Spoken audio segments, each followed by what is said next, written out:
할렐루야. 네. 무소식이 희소식이다 라는 말이 있습니다. 아무 소식을 전하지 않으면 잘 지내는 거라 그렇게 생각하라는 거죠. 실질적으로 무소식이 희소식이냐 라고 한다면 그런 것만 아닐 겁니다. 만약에 무소식이 희소식이라면 소식을 전하는 것은 무슨 소식이 됩니까? 나쁜 소식이 됩니다. 좋은 소식은 안 전하고 나쁜 소식만 전한다. 무소식이 희소식이니까 소식이 오면 덜컹 겁이 나는 거죠. 무슨 일이 있는가 보다. 무슨 일이 있을 때만 연락을 취하고 좋은 일이 있을 때는 연락을 안 취한다. 무소식이 희소식이다.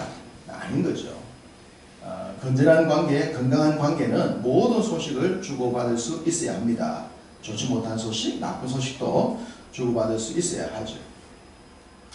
우리가 잘 알고 있는 그 탕자의 비유를 한번 생각해 봅시다. 탕자가 집을 떠났다가 돌아옵니다. 돌아올 때 아버지는 그 돌아오는 아들을 보고 굉장히 기뻐하죠. 왜냐하면 아버지는 아들에 집중이기 때문입니다. 내 아들에 집중했기 때문이에요. 그런데 형은 기뻐하지 않습니다. 왜 기뻐하지 않습니까? 동생에 집중하지 못하고 동생의 외적 모습에 집중하는 거죠. 돈을 가지고 왔는데, 허랑방탕했는데, 없이 돌아왔는데 그 외적 조건을 가지고 형은 기뻐하지 못하는 겁니다. 만약에 동생이 크게 성공해 왔다면 형이 어떻게 했을까요? 아버지가 집중했던 것은 아들이 돌아왔다는 것이었어요. 형은 형과 동생의 관계에 집중한 것이 아니라 외적 조건에 집중했기 때문에 아버지가 해주는 잔치조차도 싫었던 겁니다. 어떤 소식에 집중할 것이냐? 모든 소식, 그 소식이 가장 중요한 그 소식의 핵심을 놓치지 않아야 됩니다. 여러분도 잘 아시듯이 제 막내 예준이가 지난 1년 동안 호주에서 이제 워킹을 하다가 돌아오지 않았습니까? 그동안 뭐 자주 이렇게 전화를 주고받고 했습니다만 전하지 않은 소식들이 있었더라고요.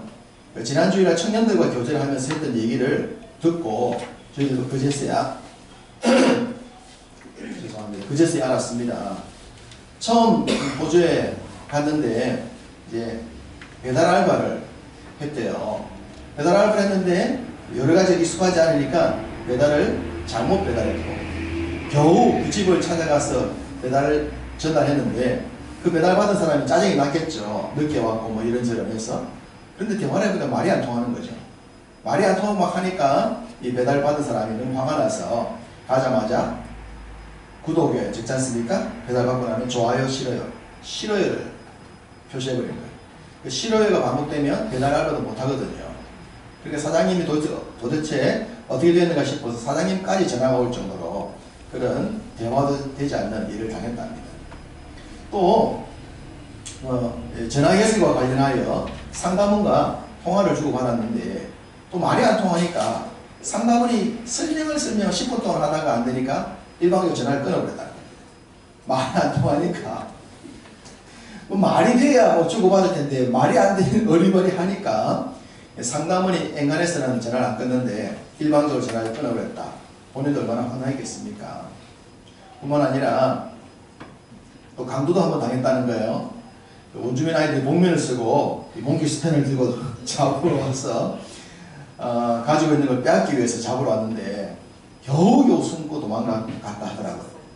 그 앞에 서서 막 물건을 달라고 그러는데 다행히 또 친구가 전화를 줘서 워치를 가지고 폴리스 그러면서 피했다고 하더라고요. 그런 소식을 우리는 몰랐습니다. 몰랐는데 이번에 와서 청년부가 대화를 하다가 그럴 일이 있었다라고 하는 얘기를 들었습니다. 대낮에 그렇게 강도를 만나는 경우는 드문데 그렇게 대낮에 복면서 강도까지 만났다 하더라고요. 이런 소식이 이런 일이 있었지만 우리에게 안 전했던 거예요. 왜냐하면 이런 소식을 전하면 부모님이 걱정할까 싶어서 얘가 좀 컸다는 대견한 생각이 들었습니다. 제가 이 얘기를 들으면서 만약에 저 같으면 제 성품 같았으면 어땠을까? 말도 통하지 않는데 가서 적응하기가 어려우니까 에이 한국에 돌아가서 그냥 영어를 좀 배워서 나와야지 이랬을 것이고 그 강도를 만났다면 얼마나 더 트라우마가 생기겠습니까? 무서워서도 막 들어왔을 것 같아요. 그렇게 들어왔다 그러면 부모 입장에서 잘했다고 그러지 그런데도 참으라 했겠습니까? 그런 어려움들이 있었는데 이걸 견뎌낸 거예요. 이겨내고 시간을 지냈던 것 같아서 참 대견스럽다라는 생각을 했습니다만 여전히 참 기도가 많이 필요하다. 집 떠나면 다 고생해보라 하는 생각을 했습니다. 자, 무소식이 희소식이다. 그런데 무소식이 희소식이 아닌 거예요. 무소식이지만 그렇지 못한 내용도 있는 겁니다. 그러니 어떤 소식이더라도 소식을 주고받아야 하는 것입니다. 영적으로도 똑같습니다. 하나님과 우리와의 관계도 생각해 봅시다. 하나님이 우리에게 야 무소식이 희소식이야 너희가 알아서 해 라고 했다면 우리가 영적으로 어떻게 되었겠습니까? 절단하는 거죠. 그렇기 때문에 하나님이 우리에게 소식을 전해주신 거예요. 우리를 위해서. 어떤 소식이냐? 구원자를 보내주겠다는 거예요. 구원자를 보내주겠다라는 소식을 우리에게 분명하게 전해주셨습니다. 얼마나 감사합니까? 그리고 그 소식이 어떻게 성취가 되어졌는가를 우리가 기록된 말씀을 보게 되는 겁니다. 하나님이 이 땅에 구원자 메시아를 보내시겠다라고 하셨는데 구원자가 오실 것을 사람들이 모를 수가 있으니까 미리 예표를 하나 주셨어요. 이런 자가 오면 그 뒤에 메시아가 온다라고 하는 것을 알려주셨다는 말입니다. 예표를 준 겁니다. 우리가 뭐 세상의 사건이든 어떤 질병에도 예표가 있지 않습니까? 미리 징조가 있거든요. 그걸 보면 그 다음을 알 수가 있는 거예요. 주님이 주신 예표는 한 사람 엘리야입니다. 메시아가 오기 전에 엘리야가 올 것이다 라는 그런 말씀을 하셨던 겁니다. 자, 구약을 한번 봅시다. 구약 성경 제일 마지막 성경인 말라기입니다. 말라기 제일 마지막 장 4장 5절과 6절입니다. 구약 성경 제일 마지막에 있는 말라기 4장 5절과 6절 함께 있습니다. 보라 여호와의 크고 두려운 날이 이르기 전에 내가 선지자 엘리야를 너희에게 보내리니 그가 아버지의 마음을 자녀에게로 돌이키게 하고 자녀들의 마음을 그들의 아버지에게로 돌이키게 하리라. 여기서 엘리야를 보내겠다 했습니다. 말라기 선지자가 이 말씀을 기록했을 때는 이미 엘리야 선지자가 온 지 500년이 지났습니다. 말라기 선지자 500년 전에 이미 엘리야가 왔더랬어요. 엘리야가 지나간 겁니다. 엘리야가 지나갔는데 말라기가 다시 엘리야가 올 것이다 라고 했다면 이 엘리야가 구약 성경의 엘리야는 아니지 않겠습니까? 당연히 아닌 겁니다. 이미 왔는데 또 올 수가 없잖아요. 그렇다면 이 엘리야는 누군가를 상징한단 말입니다. 이 엘리야 이후에 오늘 말씀처럼 아버지의 마음을 자녀에게 돌이키게 하고 자녀의 마음을 아버지에게 돌이키는 이 일들이 일어날 것이다. 이 엘리야 이후의 일들을 말하는 겁니다. 우리 예수님께서 제자들에게 이런 질문을 하신 적이 계세요. 사람들이 나를 누구라 하느냐? 그렇게 물으셨습니다. 그러자 제자들이 뭐라고 말합니까? 더러는 세례요한, 더러는 엘리야, 어떤 사람은 예레미야나 선지자 중에 한 사람입니다 라고 하는 거예요. 자, 사람들이 그 당시 백성들이 말을 합니다. 뭐라고 말했다고요? 더러는 세례요한, 더러는 엘리야. 백성들도 예수님을 착각한 거예요. 엘리야로. 엘리야는 예수님이 아닌데 백성들은 세례요한과 예수님을 보면서 누가 엘리야지? 만약에 예수님을 엘리야로 생각했다면 예수님 뒤에 메시아가 또 와야 되는 거죠. 그리고 백성들이 왔다 갔다 했던 겁니다. 그런 분위기. 백성들이 알고 있었던 거예요. 말라기 선지자가 예언했듯이 엘리야가 온다는 걸 알고 있었던 겁니다. 그래서 사람들이 저 사람이 엘리야일까 아닐까? 메시아일까 아닐까? 이런 고민했다는 것을 보여주고 있는 겁니다. 이런 고민을 가지고 있을 때 우리 예수님께서 분명하게 말씀해 주십니다. 이 엘리야가 누구인지를. 자, 오늘 본문입니다. 오늘 본문 13절과 14절 함께 있습니다. 모든 선지자와 율법이 예언한 것은 요한까지니 만일 너희가 즐겨받을진대 오리라 한 엘리야가 곧 이 사람이다. 자, 우리 예수님이 정확하게 말씀해 주십니다. 오리라 한 엘리야, 말라기가 예언했던 오리라고 예언했던 그 엘리야는 누구라고? 누구라고요? 누구라고요? 요한이란 말이에요. 요한. 그 요한이 오리라 한 엘리야다 라고 얘기하고 계신 거예요. 그러니까 사람들이 너희가 나를 누구라 하더냐, 사람들이 누구라 하더냐 할 때 사람들이 더러는 엘리야라고 했습니다만 그 엘리야는 예수님이 아니라 누구라고 하는 거예요? 세례 요한인 거죠. 세례 요한. 세례 요한이 오리라 한 엘리야였다는 겁니다. 여러분, 이사야 선자가 이런 예언을 해드렸어요. 외치는 자의 소리요. 우리가 잘 알고 있는 이사야서 40장 3절에 나오는 말씀이지 않습니까? 외치는 자의 소리요. 이르되 너희는 광야에서 하나님의 여호와의 길을 예비하라. 사막에서 하나님의 대로를 평탄케 하라. 외치는 자의 소리가 나와서 이 땅에 오실 여호와의 길, 하나님의 길을 준비할 자가 나오는데 그 사람이 광야에 외치는 자의 소리라고 했어요. 그 소리가 누구죠? 세례 요한이잖아요. 우리가 잘 알고 있듯이 이사야가 40장 3절에 얘기했던 그 외치는 자의 소리, 광야와 사막에서 하나님의 길을 예비할 것, 하나님이 오신다, 메시아가 오신다, 그 길을 예비할 것, 이 얘기가 세례 요한이라고 이사야가 예언을 했었고 그것을 또 주님께서 말씀하셨던 겁니다. 그러면 세례 요한은 자신을 어떻게 표현했겠는가? 세례 요한도 와서 말씀을 전하면서 자신이 얘기를 하지 않았겠습니까? 그 내용이 사도행전에도 나옵니다. 자, 사도행전을 보십시다. 사도행전 13장입니다. 신약성경 210쪽입니다.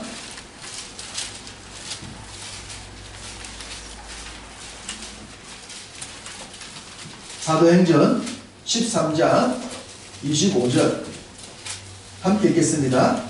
요한이 그 달려갈 길을 마칠 때에 말하되 너희가 나를 누구로 생각하느냐?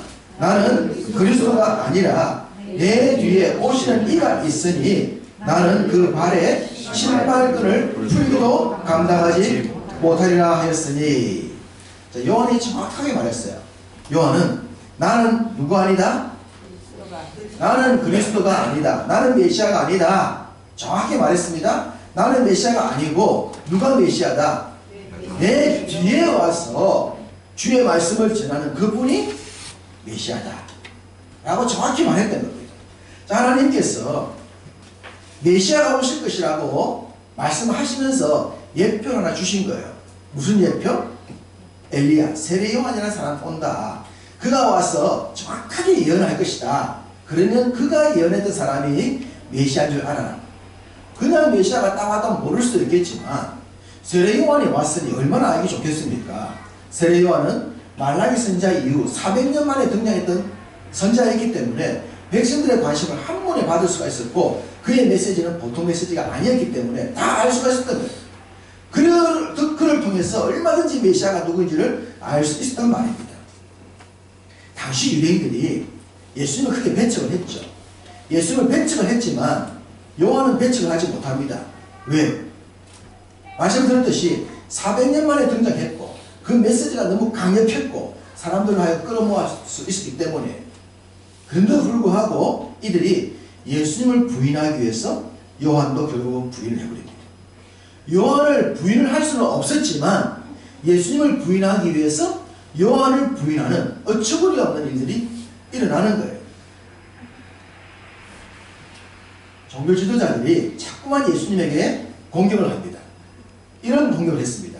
예수님이 능력을 행하니까 종교 지도자들이 예수님을 찾아와서 이런 말을 해요. 너 무슨 권위로 이런 일을 행하느냐? 너 무슨 권세로 회당에서 성전에서 백성들에게 이런 무슨 권세, 무슨 권위로 이런 일을 행하냐? 라고 예수님에게 따졌어요. 그러자 우리 예수님이 되묻습니다. 좋다. 내가 한 가지 물을 텐데 그 말에 대답을 하면 내가 답을 해줄게. 그러면서 예수님께서 이런 질문합니다. 자, 세례 요한이 왔는데 그 요한이 세례를 행하고 요한이 사역을 했는데 그 요한이 행했던 것이 하늘로서냐 땅으로서냐 라고 묻습니다. 하늘로 쓰냐 땅으로 쓰냐. 세례요한, 백성들이 세례요한을 무시할 수 없다 그랬죠. 그 무시할 수 없었던 세례요한을 가지고 요한의 세례, 요한의 사역이 하늘로부터냐 땅으로부터냐라고 물었습니다. 그러니까 사람들이, 그 종교 지도자들이 헷갈리는 겁니다. 속으로 생각하는 거예요. 만약에 요한의 세례가 하늘로부터다라고 말한다면 왜 그럼 요한을 안 믿었어? 라고 말할 거니까 하늘로서다라고 말을 못하는 거예요. 그러면 땅으로부터다라고 대답하면 백성들이 그를 선지자로 생각하고 있기 때문에 그 선지자를 내가 죽였지 않느냐라는 질문을 받을 수가 있으니까 또 말을 못하는 거예요. 그래서 이 종교 지도자들이 뭐라고 말합니까? 말을 안 하죠. 모르겠다 말하죠. 답을 못해요. 답을 못하니까 예수님께서도 뭐라 말합니까? 너희가 답을 못하기 때문에 나도 무슨 권위로 이런 일을 행하는지 너희에게 말하지 않겠다. 이러시거든요. 여러분, 이 대화 속에서 답이 나와 있지 않습니까? 백성들도 종교 지도자 아는 거예요. 세례 요한은 하늘로부터 왔다는 것도 알고 땅으로부터 인정받은 선지자라는 걸 알고 있는 거예요. 그렇지만 인정을 하기 싫어. 누구 때문에? 요한이 자꾸 예수님을 전하니까 싫은 거죠. 그래서 요한도 죽여버리는 거예요. 예수님 때문에. 백성들은 요한이 땅에 온 선지자라는 것을 알고 있었어요. 분이 뻔하지 않습니까? 하나님께서 보내신 말라기 선지자가 예언했던 하늘의 선지자가 이 땅에 와서 선지자로서 오실 메시아를 분명히 전하고 있는 것이 그 당시 모든 백성들이 알 수 있는 정확한 분위기였고, 백성들은 요한을 부인할 수가 없었던 거예요. 다 사실인 거죠. 그런 요한이 세상 죄를 지고 가는 어린 양 예수님을 전했고, 나는 메시아가 아니고 내 뒤에 오시는 분이 메시아라는 내용까지도 다 전했던 겁니다. 모든 것이 명확합니다. 정확하지 않습니다. 그러면 백성들이 믿어야 되죠. 요한을 믿는다면 요한이 전하고 있었던 메시아도 믿어야 했던 겁니다. 그러나 믿지 않았죠. 모든 정황을 볼 때 믿을 수밖에 없었는데 안 믿었다. 믿음이란 뭡니까? 믿음이란 내 생각과 내 의지와 내 경험과 내가 좋아하고 내가 기대하는 것을 믿는 것이 믿음이 아닙니다. 믿음은 성경에 기록된 내용을 믿는 거예요. 성경에 기록된 말씀을 믿는 게 믿음이에요. 우리가 그 성경을 팩트라고 부릅니다. 기록된 성경을 팩트, 사실이라고 말합니다. 우리의 믿음은 팩트, 기록된 성경을 믿고 그 성경에 의해서 우리의 믿음이 행해져야 되는 거죠. 내 생각이 맞으면 행하고, 나한테 감동이 되니까 행하고, 나한테 좋으니까 행하고, 이건 싫어, 이 말씀은 부담이 돼, 이건 나한테 힘들어, 거부해버리는 건 믿음이 아니에요. 믿음은 기록된 모든 말씀을 믿는 겁니다. 믿습니까? 네. 내 생각보다 더 중요한 것은 기록된 내용을 믿는 거죠. 기록된 사실을 믿는 거예요. 이게 믿음이에요. 이게 없으면 뭘 믿는 겁니까? 자기 생각을 믿는 거죠. 자기 경험을 믿는 거예요. 그게 인본주의지 않습니까? 그게 세상주의지 않습니까? 그게 세속주의지 않습니까? 믿음은 기록된 말씀을 믿는 거예요. 기록된 말씀. 기록된 말씀을 믿어야 합니다. 부자와 나사로의 얘기를 생각해 봅시다. 부자가 죽어서 지옥에 갔어요. 나사로도 죽어서 지옥 갔어요. 근데 이제 그 나사로는 천국 갔고 부자는 지옥에 갔어요. 거리가 떨어져 있죠. 너무 괴로운 거예요. 지옥에 있는 이 부자가 천국에 있는 나사로를 보면서 이렇게 대화를 주고 받지 않습니까? 하나님과? 그 해결을 못하니까 이런 얘기를 하죠. 아버지 아브라함에게 저 거지 나사로를 우리 아버지 집에 좀 보내주세요. 우리 아버지 집에는 5 형제가 있는데 저들도 지금처럼 살면 나처럼 지옥 옵니다. 그러니까 나사로가 천국에 갔다가 우리 아버지 집에 가서 야 천국에 있더라 예수 믿어야 된다라고 전해주면 우리 형제들이 나처럼 지옥에 오지 않을 것 같습니다. 그러니까 우리 아버지 집에 나사로를 좀 보내주세요 라고 하는 아버지 아브라함에게 부탁을 하죠. 그러니까 아버지 아브라함 하나님 뭐라고 얘기를 하십니까? 저들에게 모세와 선지자들이 있다. 무슨 얘기입니까? 하나님의 말씀이 있다는 거예요. 저들에게 모세와 선지자 하나님의 말씀이 있는데 하나님의 말씀을 믿지 아니하면 죽은 자가 살아나서 복음을 전해도 믿는다 안 믿는다? 안 믿는다. 안 믿습니다. 성경을 믿지 않는데 뭐 천국을 봤다 지옥을 봤다? 안 믿으십니다. 성경이 믿어지지 아니하면 그 어떤 것도 믿지 않는 거예요. 다른 말로 말씀드려요. 성경을 믿지 아니하면 다른 거 절대 못 믿는다는 거예요. 성경이 믿어진다. 말씀이 믿어진다. 이게 진짜 축복인 거예요. 여기에 의해서 하나님 역사가 다 이루어지기 때문입니다. 이 말씀에 의해서. 이걸 하나님께서 우리한테 선물로 주신 건 아닙니까? 성경 주시고 내 모든 약속이 들어있으니까 이거 보고 너희들이 복 받아라. 생명 얻으라 한 건 아니에요. 그러니까 성경을 사랑하고 성경을 봐야 하는 거죠.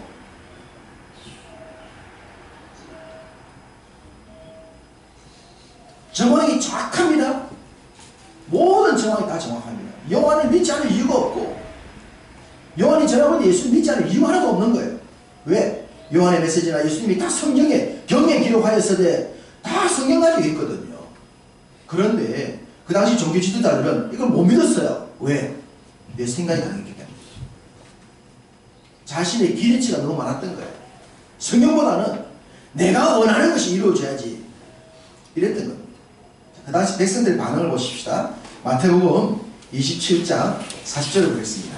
마태복음 27장 40절. 이 말씀 읽으면서 이 말씀이 누구의 말을 생각하게 하는지를 생각하시면서 읽어보시기 바랍니다. 마태복음 27장 40절 있습니다.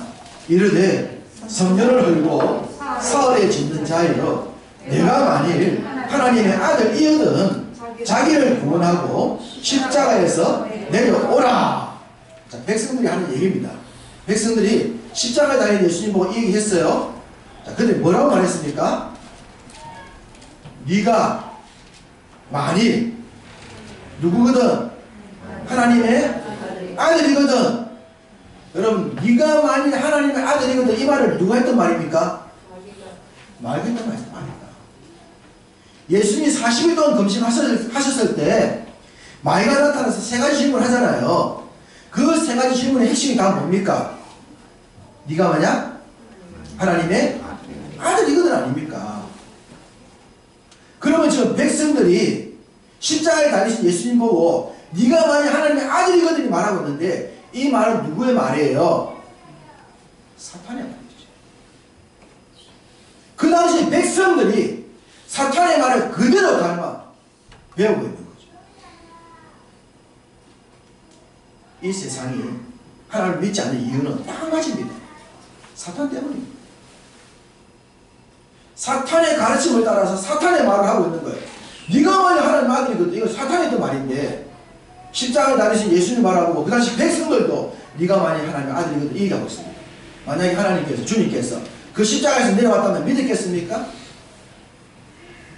떡을 주고 배불렀던 백성들이 그를 육신의 왕으로 삼으랬듯이 육신의 왕으로 삼았겠죠. 구원의 메시아를 믿지 않았던 겁니다. 십자가에 달리신 주님에게도 내려오라.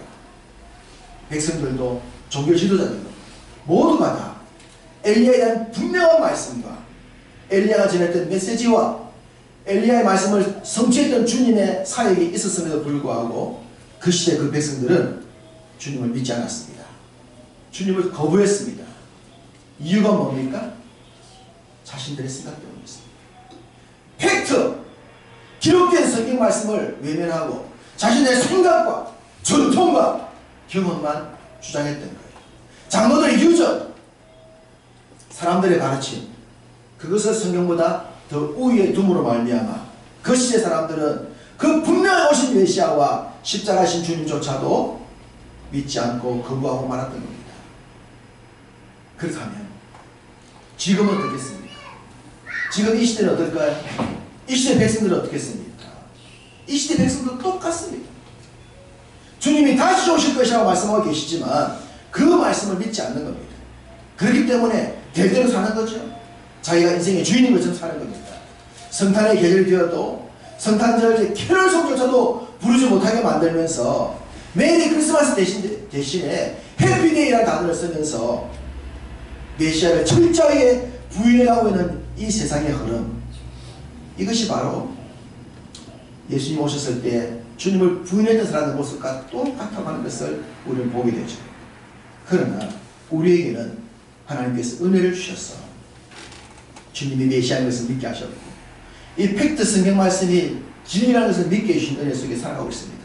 얼마나 감사합니까? 이것만 생각해도 그저 감사고 영원한 감사, 무한한 감사인 줄 믿습니다. 이 감사를 가지고 우리가 누리며 살아야 하는 것입니다.